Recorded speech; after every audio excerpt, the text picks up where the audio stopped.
Dear friends, at some point in our lives, we are each guilty of trying to run away from the presence of Almighty God.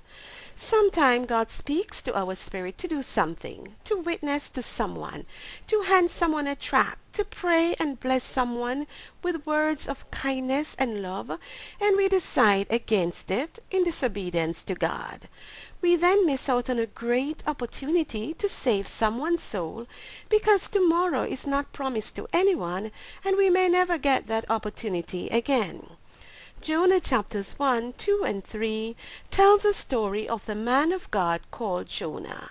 God told Jonah to go down to the city of Nineveh and cry against it because their sins and wickedness was great and had come before him. Jonah decided no way, no doing, he would not do it. Instead, he decided to run away from the presence of God. So he took a ship in the opposite direction towards Tarshish. Sometimes we forget who God is. Psalms 139 verses 7 to 8. Where shall we go from God's Spirit? Or where shall we flee from His presence? If we ascend up into heaven, He is there. If we make our beds in hell, behold, He is there. We cannot hide from God.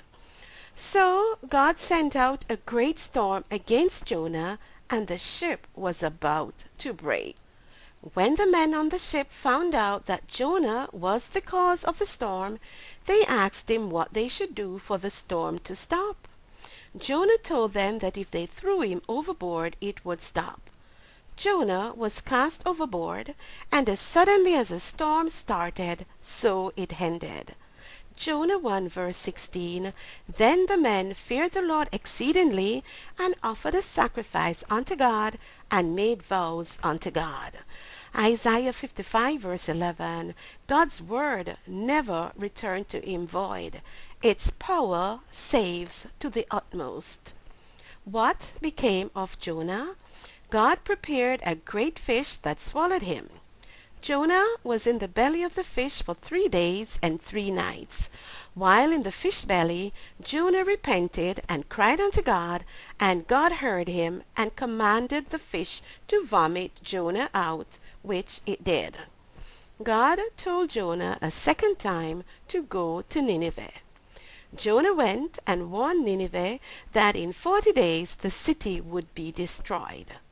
The king of Nineveh was wise. He commanded everyone, including himself, to put on sackcloth and to fast, to repent, and to beg God for mercy. Do you know what God did? He honored their repentance and saved the city. Hallelujah. Today, if you don't know Jesus Christ and you repent, you too can be saved. Be saved according to Acts 2 verse 38. Repent. Be baptized in the name of Jesus Christ for the remission of your sins. Receive the free gift of the Holy Spirit and be sealed. Attend a Bible-based, Holy Ghost-filled church and serve God. Live a holy life. Minister to the lost. Let us pray. Dear Jesus, I love you. Please forgive me of all my sins and transgressions. I surrender my life to you. I believe you are the Christ, the Son of the living God. I accept you as my Lord and Savior. Save my soul. In Jesus' mighty name, amen. Josephine Clark, onlineministry.com.